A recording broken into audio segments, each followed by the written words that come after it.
Hello and welcome back to just another football podcast back again. I'm joined tonight by Ali and Fergal. Ali's back after his absence last week. How have you Yep. been, mate? I've been good. I had a very eventful weekend. So I started working for Philadelphia Union, who are like the MLS team in Philly. They actually don't play in Philadelphia. They play down south in a city called Chester. Um, so it's a bit of a drive, but the more interesting thing I think was that the temperature was on the field. The commentator said at the start that it was 12 degrees Fahrenheit. Yeah, Like, take that as you will. 32 degrees Fahrenheit is 0 Celsius. pretty cold. Pretty cold, and these were the conditions we were kind of working the game on. Yeah. I was kind So of were you at the ground then? I was at the ground. I was like during the game. Before the game started, we were preparing for the game, and we had to get covers off the ground in the middle of a snowstorm. There was a snowstorm earlier in the day. It was a nighttime kickoff, and just in the middle of a snowstorm in 10-degree Fahrenheit weather, and we're just trying to get tarp off the ground. It was just a nightmare, but I I had fun. um I happened to see a clip from one of the games. I don't know if it was the particular game you're talking about where Mm. there was just snow all over the pitch. And one of the forwards had a shot. The keeper saved it, and he sort of fell to the ground. And he Oh yeah, started doing a snow angel in the ground. yeah. Yeah, That was I think in Colorado. yeah. That was an absolute farce. But thankfully, our Philadelphia Union against San Jose Earthquakes was the game I worked in. Thankfully, it wasn't that. Like, the snow had stopped, I think, 2 hours before kickoff, so it was pretty clear. We managed to shovel snow off Cold. the ground. And then, yeah, I enjoyed a dodgy view of the game. I Hmm. was like in a press box, but half of the pitch is like blocked by a pole. So I had like half of the field view, and I had to track like substitutions and and cards and goals and who assisted them. So that was my job really, is to track these things. Yeah. And it's just like I had to watch the entire game from a TV rather Yeah, than yeah, yeah.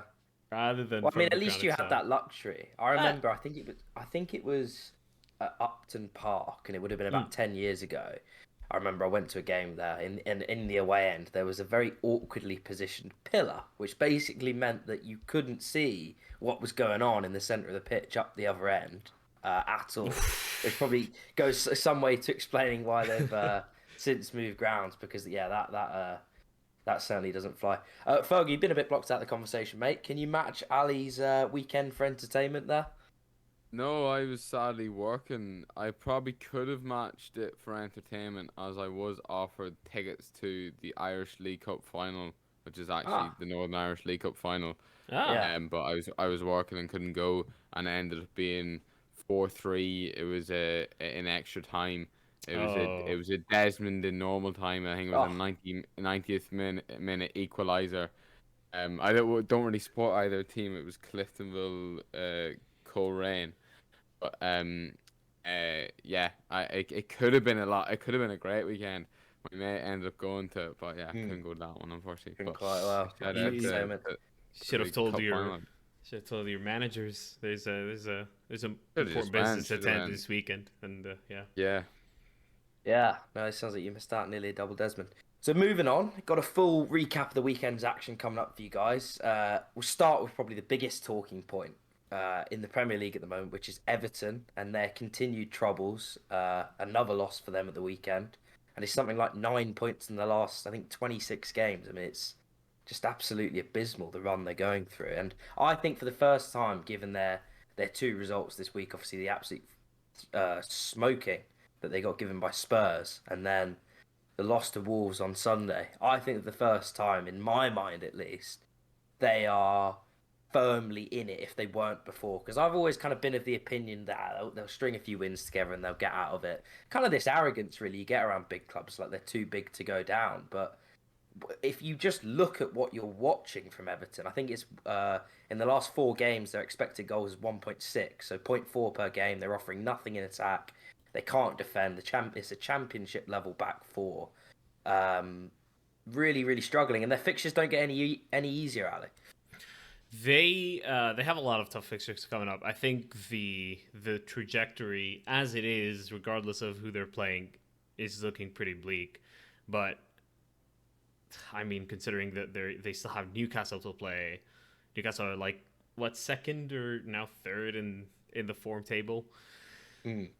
West Ham, Man United, Liverpool, Chelsea next after that, and then Leicester, Brentford, and Arsenal. They still have four games unconfirmed. Yeah, they still have four games unconfirmed, including, interestingly, the second game against Leicester. So they still have to play Leicester City twice.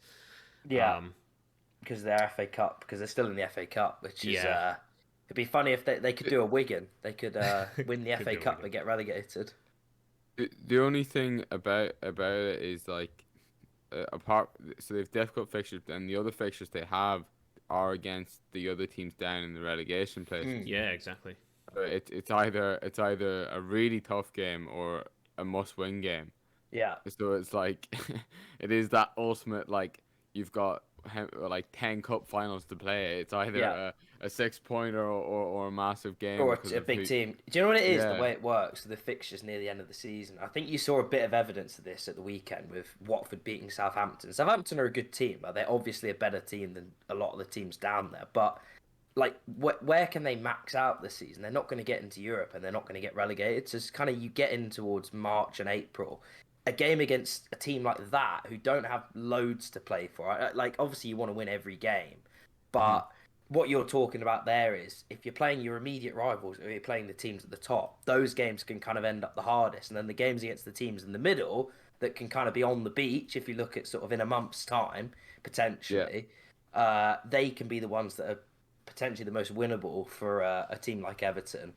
But I have to be honest with you, and I'll come to you, Fergal, on this. I think they made a mistake with Frank Lampard. I really do. I think that and I could be completely misreading the situation here. I don't think they fully appreciated the severity of the relegation battle they were in. I think they probably thought that they probably attributed a lot of the poor results to the toxicity around Rafael Benitez, and thought, if we get someone in, they'll get some feel-good feeling, go on a run, and then if we go with someone like Lampard, you're kind of building something for the future. And I'm not saying he won't be a good manager one day, but it's kind of like, is he the best manager right now to get them, 5 wins between now and the end of the season to stop them getting relegated? It's kind of a similar discussion to what was being said about Eddie Howe. In that, like, although, like, Eddie Howe's experience of staying up, but it was like, the two quite positive managers. Like, you saw that in the Tottenham game. He was trying to do like a high press, very naive. And he's not necessarily known for making a really tight defense. Like, Chelsea were solid at times, but then at other points, like, we didn't know. Tony Rudiger under him didn't look anything like the player that he is now. In his full season that he was there for. So Chelsea under Lampard in 2019-20 conceded 54 goals. Across 38 games. I feel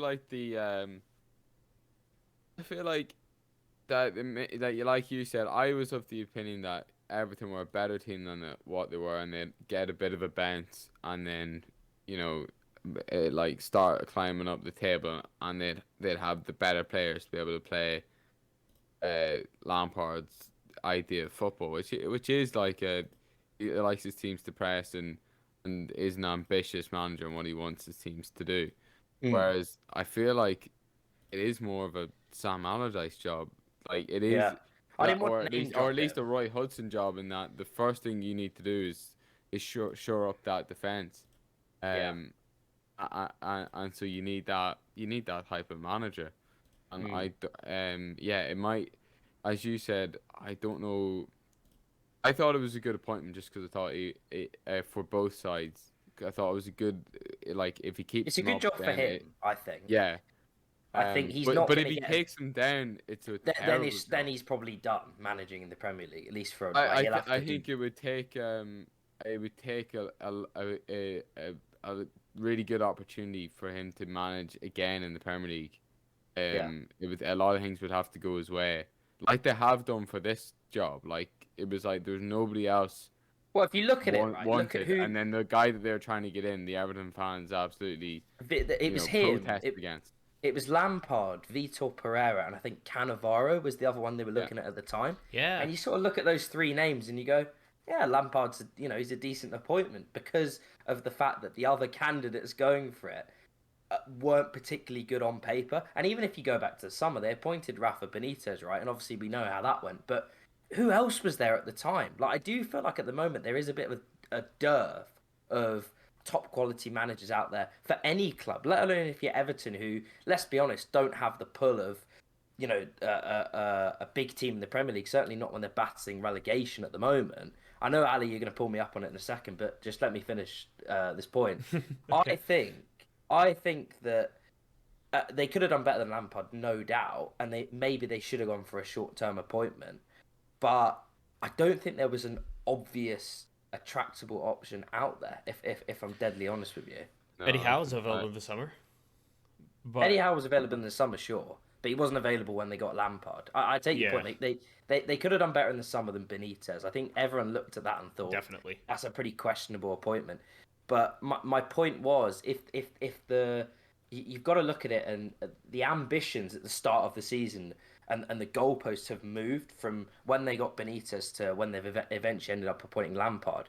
It's gone from, at the start of the season, I think in their minds they thought they challenged the European places, even though none of I us don't thought that think was so. realistic. I Well, don't think when so. did I they don't finish think last season? I thought their ambitions at the start of the season, if you look at the transfer spend, because they Oh yeah, that's the thing. They couldn't spend any I- money, but I they think couldn't that spend any money, so I think it was a mid-table season, which Okay, but maybe it wasn't. it might to contribute a to the rubbish point. mindset of being in a relegation. It wasn't If you're stay in the if division. you're like though. looking to Targets be were big. mid-table, Yeah, the targets were Yeah. bigger than staying in the division, though. Let's put it that way. It wasn't. Let's yeah, finish. like well, it's 16th. like they were looking they probably.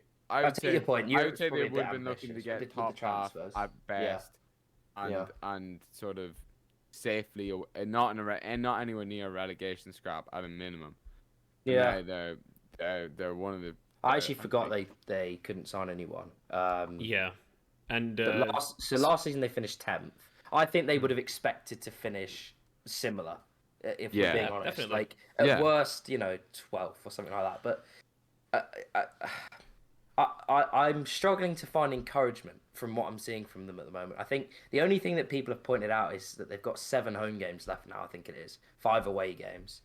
But it's interesting the dynamic of the crowd at Goodison, because I think what you saw on Sunday was initially it was they were sort of spurring them on and they had a good opening half an hour. But as soon as the game started going against them, it switches and it becomes quite toxic. And I can understand it, of course. Like, they're going to be angry with the position they're in.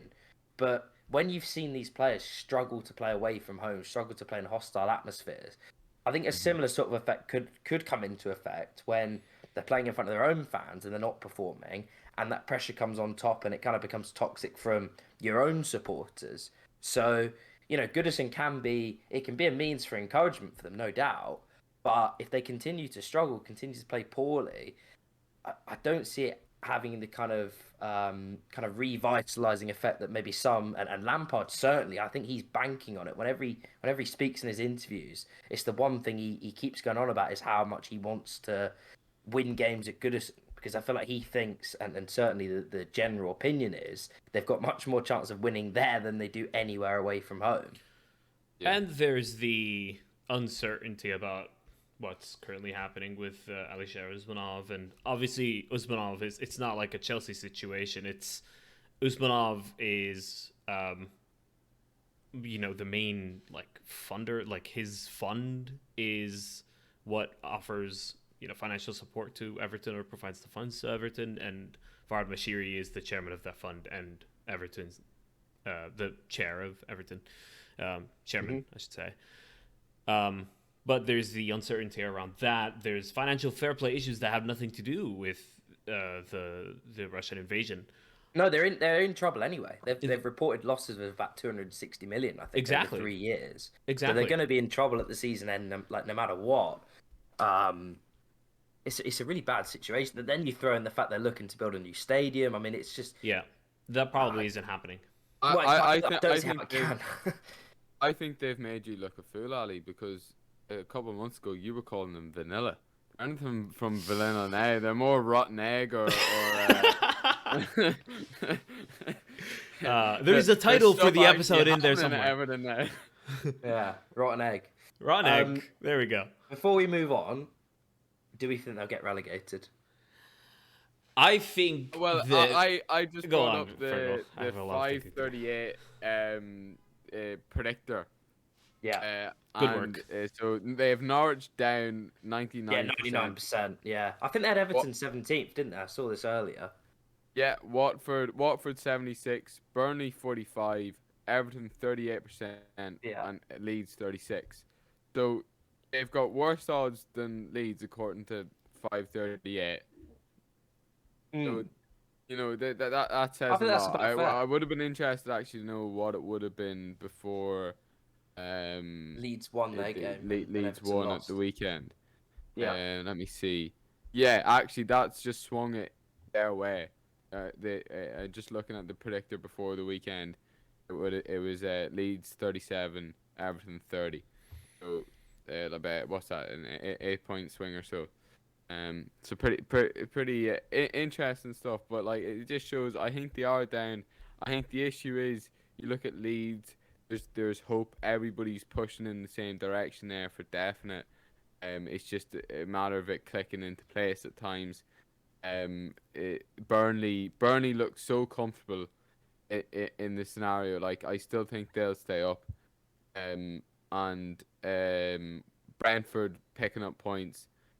So like Watford and Norwich look certainly go down, but Do you know what though? You say third that. spot, there's between four teams, and they look like Everton look the worst in terms of how the general feel about it, the cohesion of the team. It's only looking in one direction.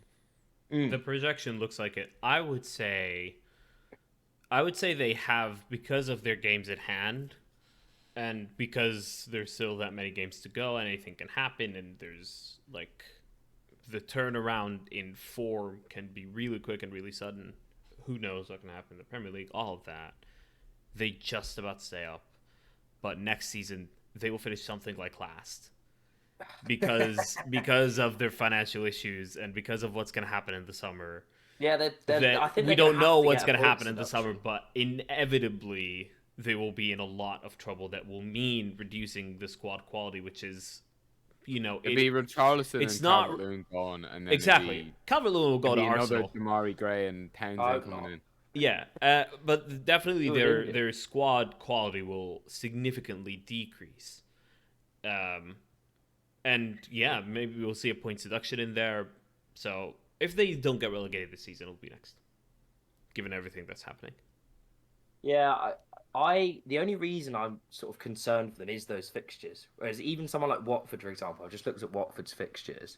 Watford still have to play Everton at home, Brentford at home, Burnley at home, Leicester at home. Those are winnable games for them. Whereas if you look at Everton's, don't get me wrong, they have more games, but how many of them do you actually expect them to win on paper at the moment? It's not many, is it? I don't expect So- any of Everton, either of Everton or Watford, to win any games straight away. Like a Watford Everton would be a draw, then every other game would be probably a defeat, and like on, immediate prediction kind of thing. So it's just a matter of who picks up the most draws, because like the probability of wins is very very low I every game. think I think Watford don't won on know- the weekend, but I don't know what the record for this is, but it wouldn't surprise me this season if you see the lowest points tally to stay up. I know people talk about that magic 40 I points. think so. Oh, definitely. It's yeah. not going to That's a take good point. anywhere near that, is it? I mean, if you look at it at the moment, I mean, yeah, we could see someone staying up with 30 points. yeah, you just don't expect you don't expect these teams to win. I know Leeds won at the weekend, and Watford won, but you don't expect them to win any of these games. They're just not very good. There's a lot of not very good teams at the bottom. And I think that sort of summarizes it. Another metric, the other 14 Twitter account baseline tracker, it has Very good. Everton third bottom, Yeah. Leeds then Norwich. So there's a lot. There's a couple of different metrics and way of measuring it, including the actual league table. There's nothing pointing up the way for Everton. And it was a big loss for Burnley this weekend. Yeah, Like 2 late goals. and Ericsson is looking like a stroke of genius. I was a bit hesitant about it just because I'd heard that it might take him a while to get fit properly, but he's actually gotten fit relatively quickly. And he's putting in unbelievable balls for their danger man Ivan Toney. Yeah, he's been craving all season for someone like that to come into the team and provide him instead of him providing other people. And that I think, I didn't think that would be as big of a difference maker, but I think Brentford will probably stay up. Yeah, I think that win does it for them, to be fair. I think there's just too many points between them and the teams in the relegation. Before we move on from this section, I just want to remind Ali of his predictions at the start of the season.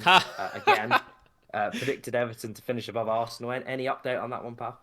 I mean, Everton are being Everton, so yeah. The other thing, okay, there's several factors to this. First of all, Everton and Arsenal were in a category where anyone can finish anywhere, and that's still a poor prediction. The other thing is, at the time, I berated Everton for being a team of such high expectation and low, outcome. They've surpassed any of our expectations of how utterly awful they can be. They'd be this bad. I didn't think they'd be this bad. Arsenal started in a way that we know it wasn't going very well, and then it's all well documented, mate. And we gotta talk about only Arsenal. The first 3 games, in fairness. I mean, but it gave Ramsdale came in and changed everything. Exactly. Exactly. Of course. But we'll get to Arsenal later on. I gotta talk about Arsenal at some point because they're so much fun. It's good. Okay. Well, we'll take a little break and we'll be back with the other action after this.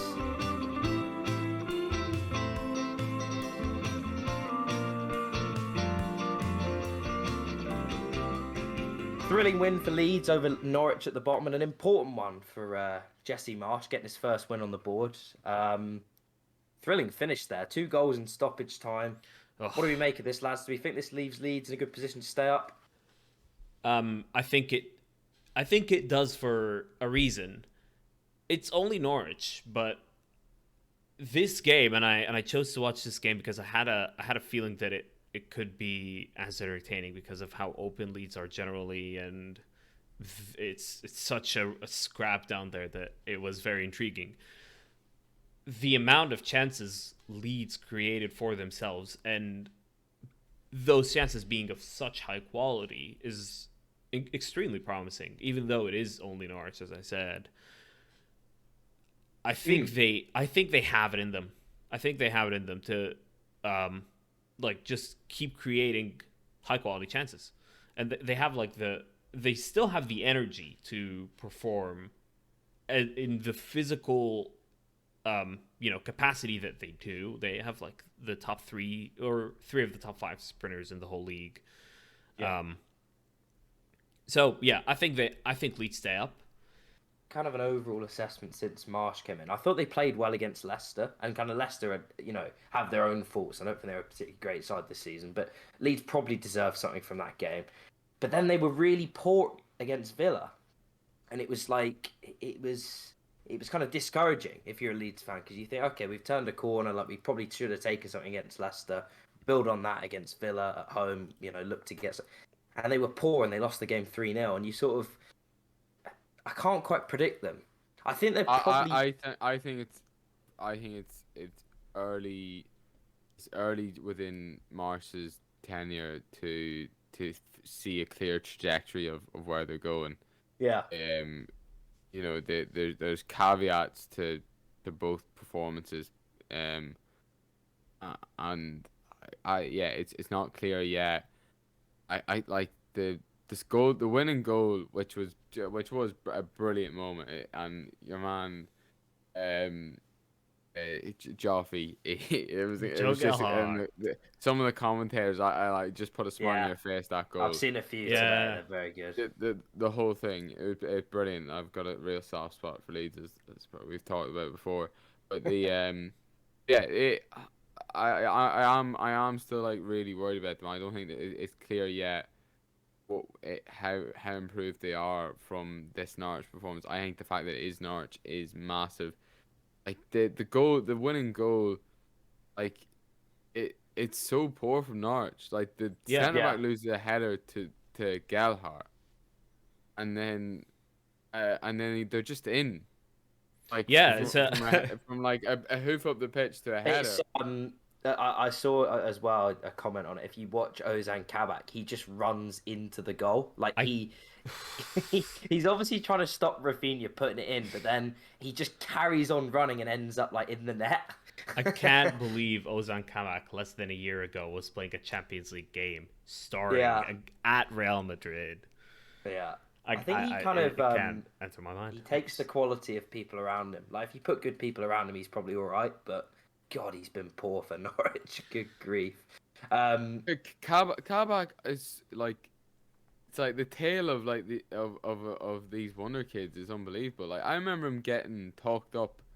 I forget where he moved from Schalke to, but he was getting talked up. He transferred from Schalke, and he was getting talked up and linked to different clubs even before then. And then when he moved to Schalke, he was this like diamond in the rough of Schalke, and like he's really actually good.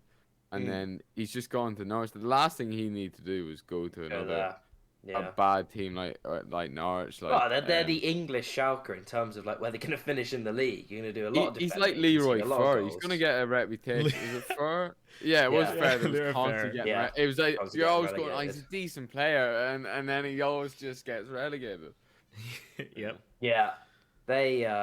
Yeah, I think Norwich are down. Although you say that right, and they will get relegated, but like mathematically, they're still in it. This kind of goes back to the point of none of these teams seem to want to get themselves out of it like that. People keep going about no one wants the top four. No one wants to stay up. Harry, I mean, it's anything but mathematical at this point. I think they've been down well, for they get a most few of the wins. season. I don't think they will though. I think for Leeds though, before we move on, their next Hmm. 3 games are key. So they got Wolves next Friday, then they have Southampton, and then Watford. If they win 2 of those games, and Wolves won't be easy, obviously they're going for Europe, but they don't score a lot of goals, so it's not impossible. Southampton, as I said before, it's kind of a team with nothing really to play for. I mean, maybe that Yeah. means What game week does that properly kick in for you guys?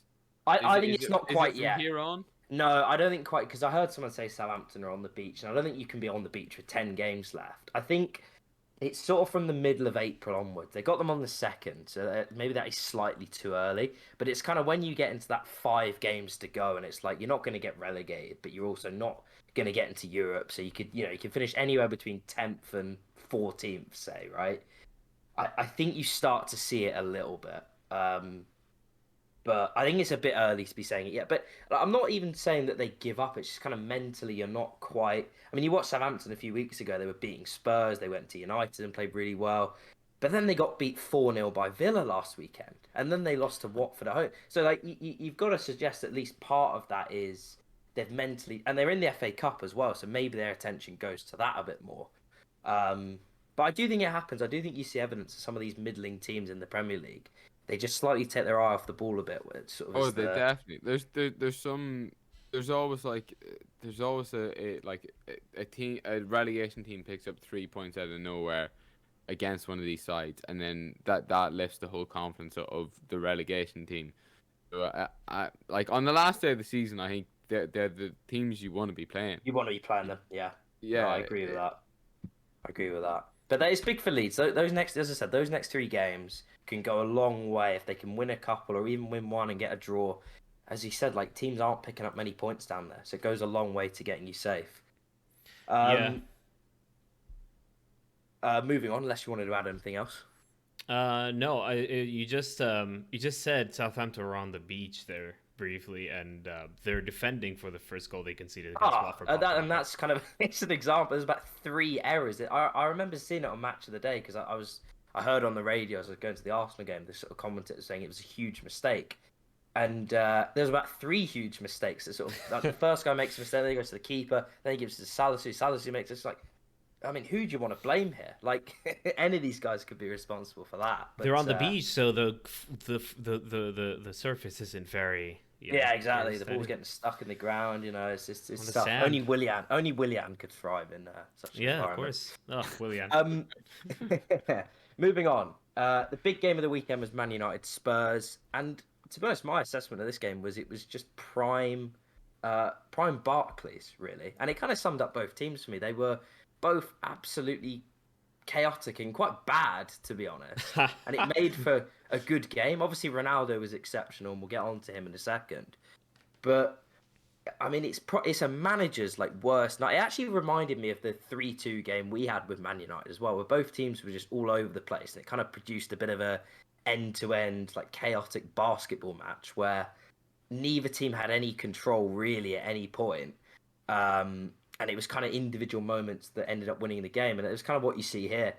I heard a description of Ronaldo, which I thought was quite accurate actually, is when you're kind of assessing him, he's like the school bully, but you don't want to slag him off to his face. So it's like you'll happily go, oh, he's rubbish. But then when you're playing Man United, are you brave enough to say you want them to line up without him in the team, or with him in the team rather? Do you want him in the team for them? Because I'm very much of the opinion that yes, over 38 games, he makes them a worse team. I just don't think the numbers lie on a lot of the stuff. But on a one-off game, he can do what he did at the weekend. He can pull rabbits out of hats and score goals from 35 yards and leap above people at corners. He's still a match winner when it comes down to those moments. So I said that, I don't know if I said it in the pod, but I said it to my mate at Sports United. His best role is a super sub, without a doubt. You think? Coming on and aiming for him at set pieces, make him do set piece drills and make him know the players and stuff like that. It's all of that. I think you get the best out of him if you were to do it that way. But for the first goal, I thought Lloris should have saved that. I didn't think it was. I didn't think it was that. But it was savable. It was savable. It was savable. There's nobody closing down. The other thing was, whenever you intro this, and you said it was prime, I thought you were going to say Spursy. Well, yeah, that too. That too. But, the scene was so typically Spurs. It was prime, and the Romero bit with Maguire, and then he goes and gets beat for the header. That's prime Spursy. Him trying to chirps an opponent, and then it's his fault they end up losing the game. That's prime Spursy. On the Ronaldo goal, though, I think it's quite tricky. It's not very far out in the corner, to be fair, but I thought it curved away. I didn't think there was much movement on it whatsoever. I think the keeper should save it. I think a top keeper, I think an Alisson, an Edison, and Mendy, they're pushing that. He doesn't react quick enough to it at all, and it's not even it wasn't even like it was like a really snapshot. He turns around, lines it up, gives himself time, lines it up, and then hits it. I think it's a good strike. Yeah. I think the problem was that he saw it coming straight, and then he decided on diving given that, and it curved late. But what I thought he should do is move his legs, his body, and he did to the side towards the save and make it a much easier save. But yeah, I just thought he reacted really slowly to it, and it was it's a save the top keeper makes. Yeah, I think so. And I've said before, I think it's very unimaginative from Spurs to just give Lloris a new deal. I think he's been past his best for a while now, and they probably should have been looking to move him on. It's nothing new to me. This result, where does this leave both teams? Are either of them likely to make top 4? No. Really? Yeah. I think this is the best result Arsenal could have had. I have to say, so I'll rationalise it for you, right? Look, going into it, the worst result, no doubt, would have been a Spurs win, because we still have to go to Spurs, whereas we got United at home, and I think we're very good at home, and I think we'll beat them.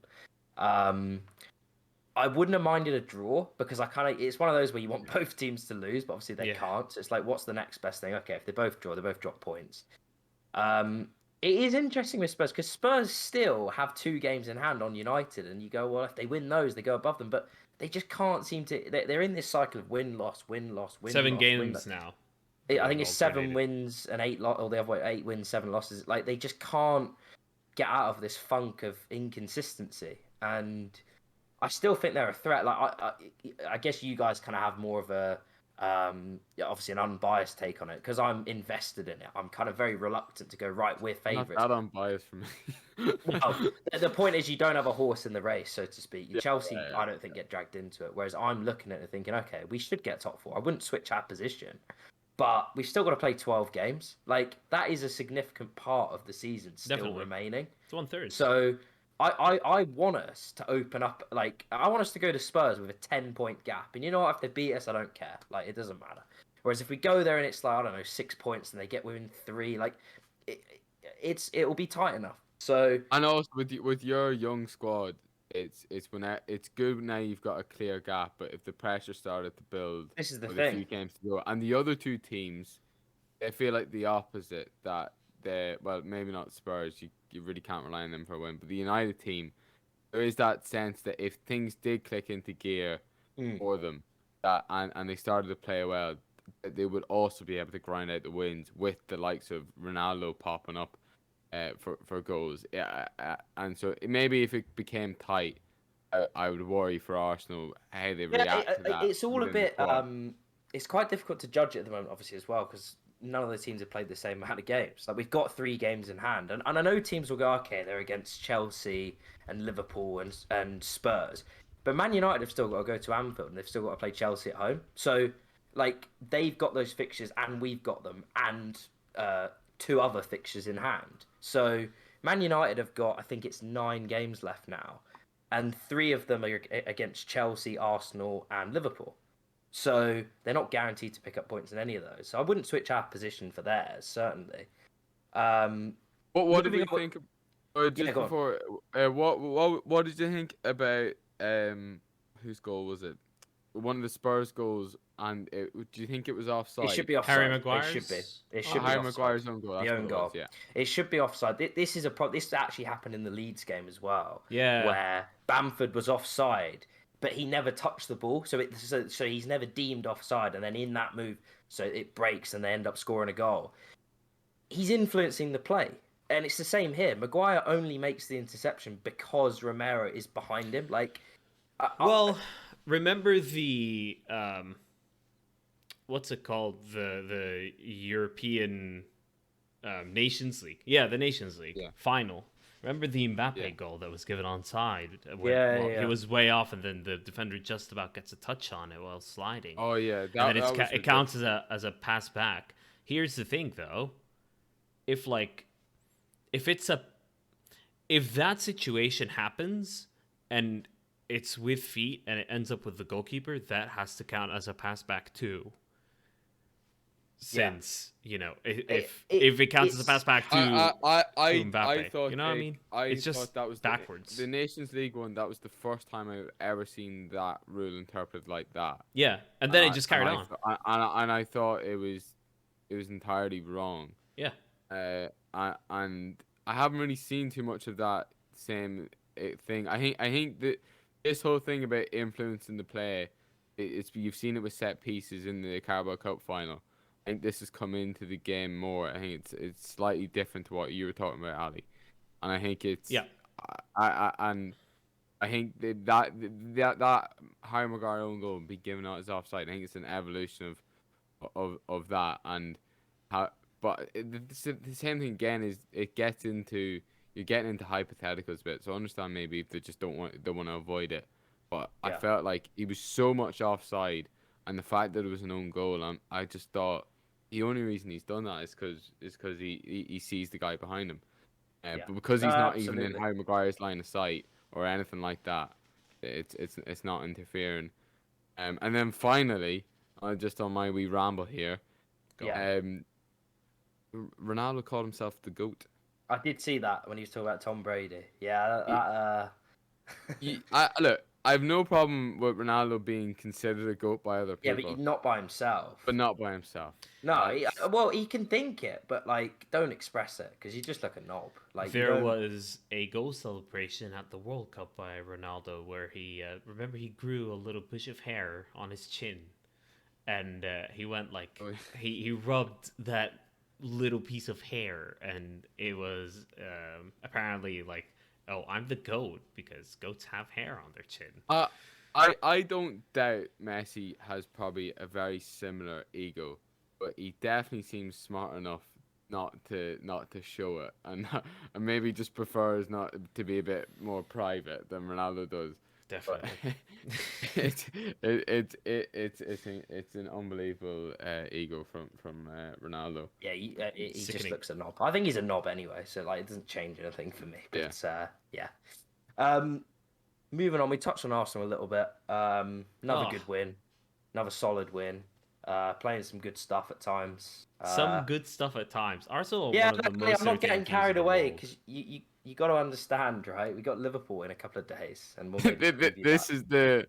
is what do you call the litmus test. This is where Yeah. it decides how much of Arsenal come on.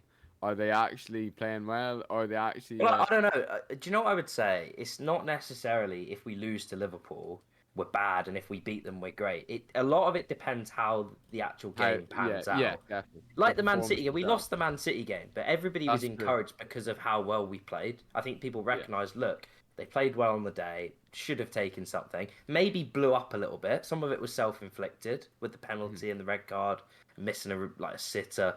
Like so there was the inexperience a bit that showed, but there was good stuff tactically. I think there was good stuff with the way we pressed Man City, pushed them back, troubled them, probably like very few sides have this season. And if we can do the same things against Liverpool, I'll be encouraged. Now, they are a lot better than us, and I think for a couple of reasons, like we struggle with matchups against Liverpool. So the two that I have in mind here are, I think Cedric's going to have a really really tough time, whoever they put on that left side, because Oh he just yes. isn't. He's not a good defender. Whether it's Diaz, whether it's Mane, I think Jota's definitely going to play because he just turns into Drogba against us, like no matter what form he's in. Um, and the other one is it's a little bit frustrating that I mean we could put him on the left, but Saka plays on the right for us, and I think Robertson's a much better defensive fullback than Trent is. Robertson played Saka better than I've seen any fullback this season. The experience I think showed in that Carabao Cup second leg where he just had Saka in his pocket really, and I've not seen many fullbacks do that to him this season. And I think what Liverpool did really well in that game, because we were missing centre midfielders, is they blocked the flanks and forced us to play through the middle with Lokonga, Smith Rowe, and Lacazette up front. It's not the strong point of the pitch. Where I think we've got a better chance this time is Partey's back and he's playing fantastically, Mhm. and Odegaard's playing magnificently for us at the moment as well. So it gives us a bit more in the centre of the pitch. Um, Look, I'll be encouraged. I think the frustrating thing for us this week is we've got Liverpool and then it's a really tight turn. We've got Villa 12:30 on Saturday. So that game becomes a Aye. lot harder than it otherwise would be. Yeah. Yeah. So we get Liverpool 8:15 on Wednesday and then Villa at 12:30 on a Saturday. Now, what I will say is we've not actually played very much recently. Like we've had a lot of Yeah. weekends off because of like the Chelsea at the Club World Cup, and then there was FA Cup, and then Liverpool in the Carabao Cup final. So we should be rested enough to play 3 games in a week, and ultimately next season we're going to have to do that. No matter whether we're in the Champions League or Europa League, we're going to have to compete Yeah. on multiple fronts. So you got to just roll the punches and deal with it. It's going to be a tough week. I think if we came out those 2 games with a win, and then even if we lost the other game or drew it, I think that's fine. I think you're not losing ground. If you lose at home to Liverpool, like it is what it is. Tottenham didn't beat them. Man United obviously got thumped by them. Hmm. And Villa's a hard game, and Villa lost yesterday to West Ham. So with a week's rest, they're going to be up for that game, and we beat them quite easily in the corresponding fixture. So Yeah. it's going to be tough. It is going to be a tough week for us, no doubt.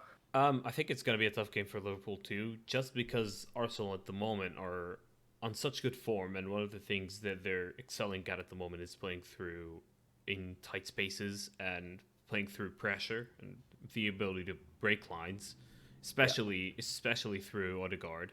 I mean, Yeah. what a couple of games he's had in this little run. Mm.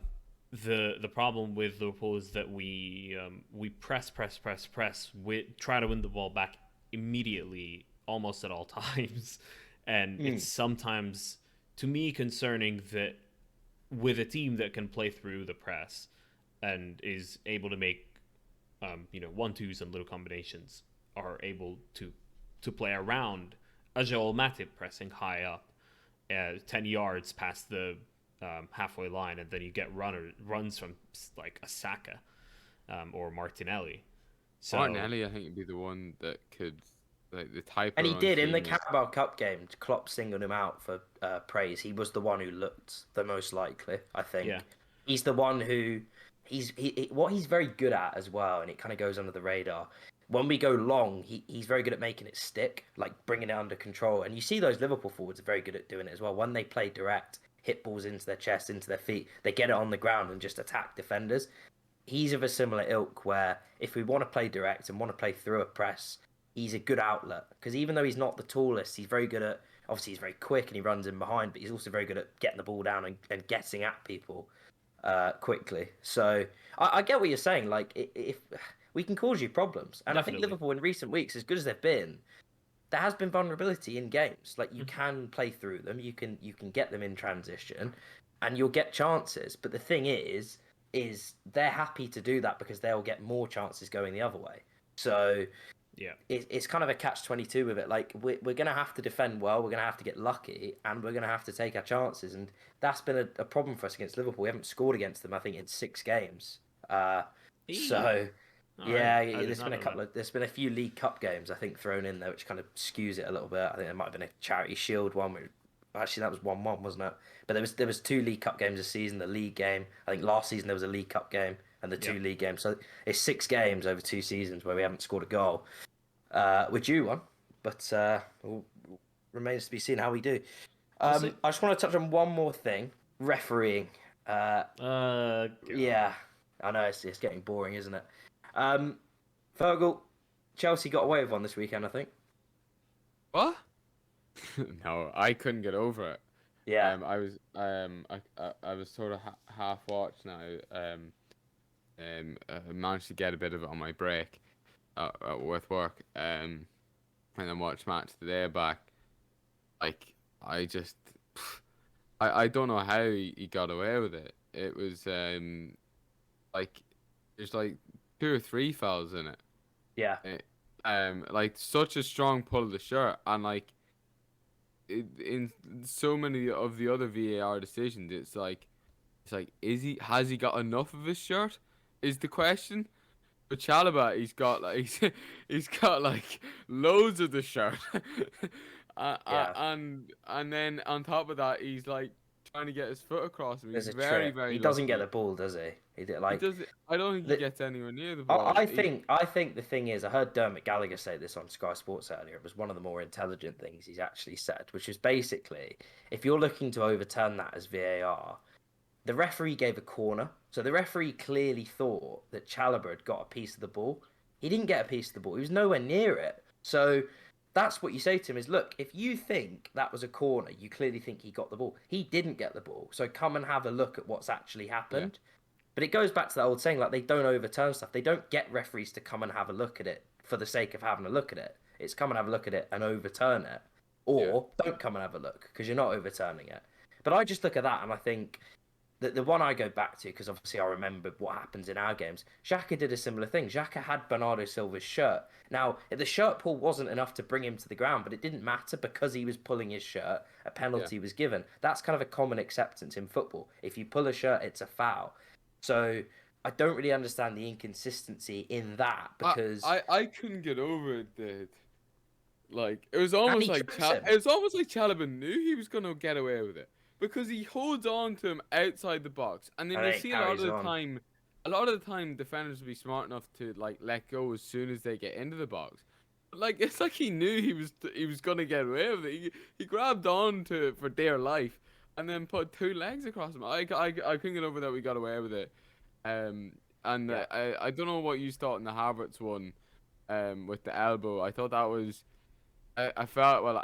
I thought it was just right. I didn't think there was much malice in it. I thought he was jumping, but at the same time, yeah, I was watching the Ireland this weekend, and we done rather well. And in that, with rugby contact, it's not about what you thought they were going to do. It's all about where the contact was and what the actual impact on the player was.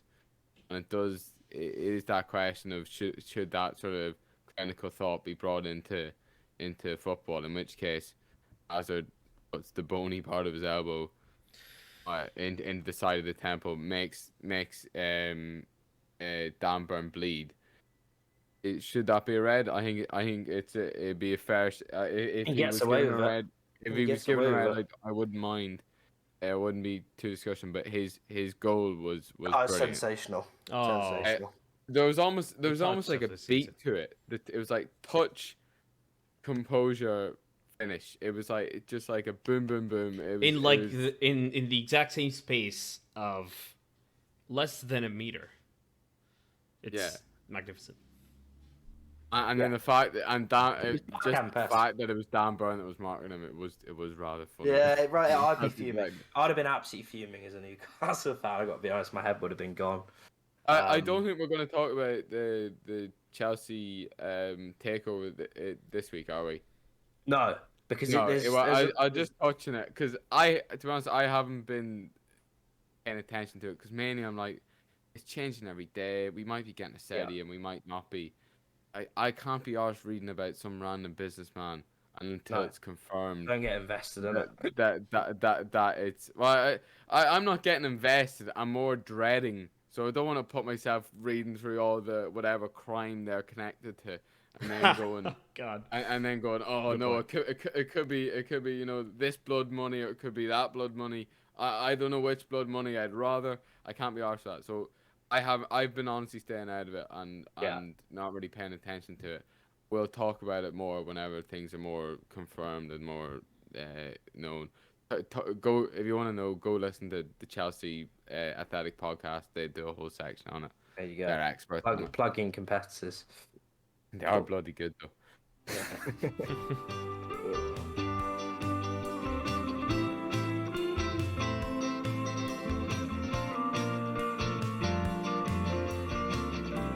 Big Champions League ties coming up this week. Obviously, Man United facing Atletico, and I think it's Ajax Benfica is one of the other ties. But I just want to reflect on what went on last week a little bit with PSG. Oi.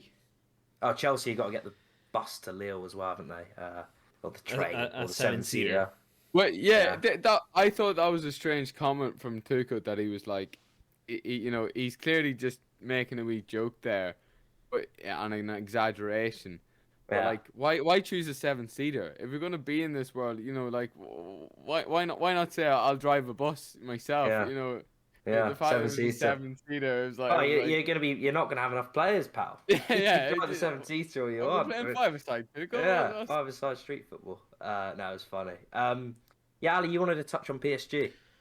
Because PSG have so the way that they've constructed their side, right? They have this huge investment in them from a literal petrol state, right? And they had a chance, Harry. They had a chance, a decade-long opportunity of being the most dominant force on the planet. Mm-hmm. And they just failed. And when they got eliminated, when they were eliminated to Barcelona, the 6-1, it was like, okay, this project has failed. And then they go off and pull off the Neymar transfer, and then reset button, let's try again. Then they get knocked out of like rounds of 16s and quarterfinals in what's now a very typically PSG fashion. They're even worse than Tottenham at that. And then you're like, okay, it's failed. But then they go off and pull off another summer transfer window. Oh, it was a trolley dash, wasn't it? We'll have a Hakimi and a Donnarumma and a Messi's available. We'll get him. Ramos and Wijnaldum and obviously Messi. Yeah. With all of I them, they were like, there wasn't much thought. It was like, Oh, well, we there can't isn't. not get him. Yeah. We have the Yeah. money and he's available on a free, so like we're gonna be able to work this out. Like, But but that it's is how they recruit. That's how they do business. There isn't a philosophy of, oh, well, we've got this manager, we want to play this way, this system, and we want these profiles. It's literally, he's good, we'll take him. I mean, that is how I don't And that's how know they what operate. I don't know what the director of football, what pictures he has on the owners or whatever, because I don't know how Yeah. he's keeping himself a job. If he's got some document that is gonna show them up to Oh, be I mean, the doing money illicit Well, activity. wasted. just an hour or two before we started recording, The Athletic released a piece that apparently PSG are looking to move on from Leonardo and hire Paratici from Tottenham. I saw that, but he's not leaving Spurs, at least not this summer.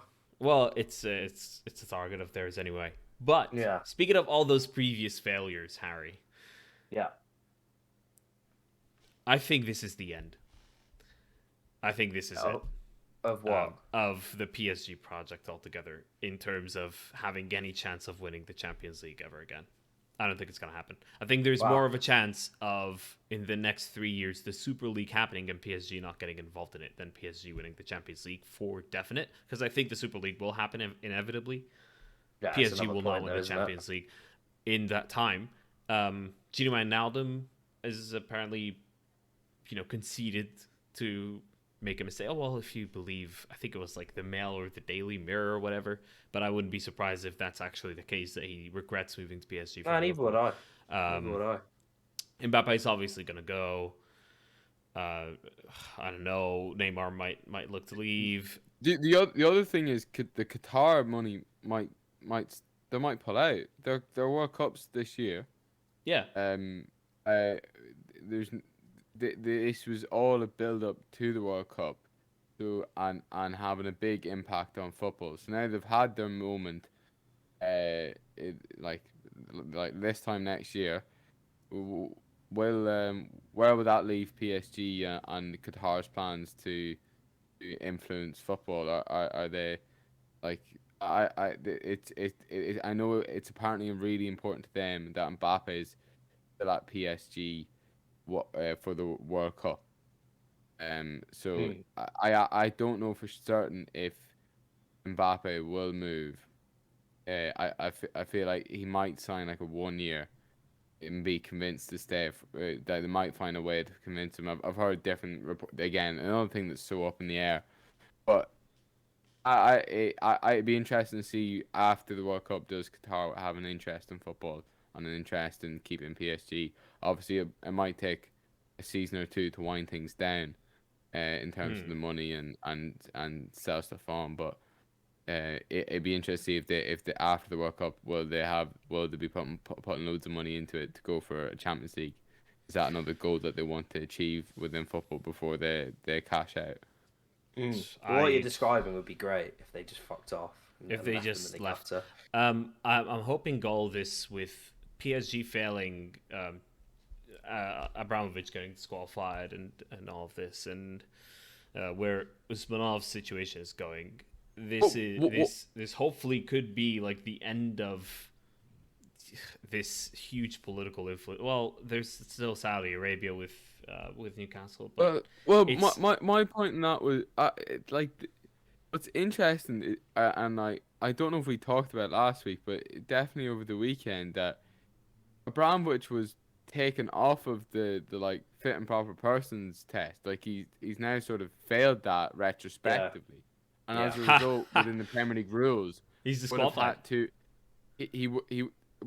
Apparently he would have to sell the club regardless of what the current situation is. So if he was actually happy to stay on, within the Premier League rules, apparently he would have had to sell, which I think is a massive game changer. I did not know this was a thing. So all of a sudden, with the 81 killings that has happened in Saudi Arabia, and if all of a sudden there's a different stance taken on their actions with Yemen, can they just be thrown out as well? I don't think so. Just because of the difference between a oligarch with connections to the Russian government owning a football club and literally the Saudi Arabian government owning the football club. There's a huge difference in influence. And I wonder I if think there's it's influence on I get the influence in that actually helping them stay within, but then Yeah. I think there's more of a direct line to it than Abramovich. There's a more like definitive more like definite answer. Abramovich is More definite connected to someone calling evidence. the shots. They are the people calling the shots. Yeah. Yeah, I see your point. It's easier to you know, establish. It's much easier to establish, but as a result, they do have more influence to perhaps persuade people to stay in the Premier League. But I did not know that was a thing that if you could retrospectively fail the fit and proper persons test. I don't know if that's actually what exactly happened, but I understand that now this has all came out. The Premier League, he would have had to sell, and I think what be it interested is. to see how that plays out if an owner wanted to keep a club. Yeah. And the fact that they had to sell, be interested to see how that actually happens. I think what happened is that the fit and proper persons test added an element of human rights to the test. Yeah. Because of the invasion on Ukraine, which blows my mind. Like it took a literal, bombing of apartment buildings by a country on another to put that in. And Yeah. I wish blood-boiling. I'd love to see the leaked voting for that one for the Premier League clubs. 19 to 1. Or 18 Yeah, to 1. I would have thought so. Absolute. or bollocks. maybe 18 to 2. 18 to 2. If Chelsea, I mean. Anyway, Yeah, anyway. I'm done talking about politics. Yeah. It does feel like football is utterly entrenched in politics, probably more than ever. At the I mean, moment.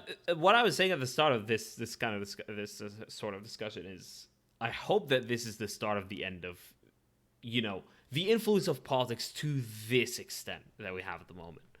But yeah. it's always gonna have. Yeah. never know. There's two sides to it. I think the influence of politics is actually going to be the thing that prevents this from happening in the future. I think it was actually, I think the fact that people separated politics and football so much was the reason why we have this issue. The fact that you have someone like Eddie Howe going, "I'm just a football manager. I'm just a football manager. I only talk about football." Yeah. Ask me anything about It's not gonna Newcastle. fly. I It's mean not gonna anything fly, about that. Newcastle apart as long as it's football. So Yeah. it's that sort of attitude that's led us down this way. So I actually think That's although- not going to fly much longer. He's going to get questioned time and time again. And other managers will. Pep Guardiola, I'm sure, will have to answer questions about the owners of Man City. Well, You'll see it I probably think we at should PSG. welcome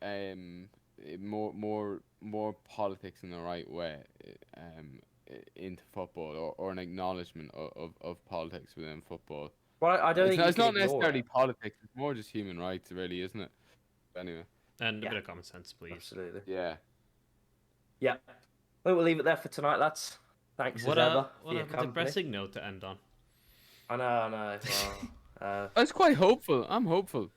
I mean, me too, to an extent, but let's go. it's We'll just wait whether till you- next it's week whether you- it's whether you- when whether Chelsea you- gets signed by a Saudi. It'll be... Well, no, We'll it's see. just do you trust the people running the game? That have made these decisions and allowed these people into the game. Do you trust them to get the house in order? I don't, if I'm being quite honest with you. But time will win the argument. We'll see. Thanks as ever, guys. Thank thanks you. for listening. Hope you enjoy. We'll catch you all on the next one next week. Cheers.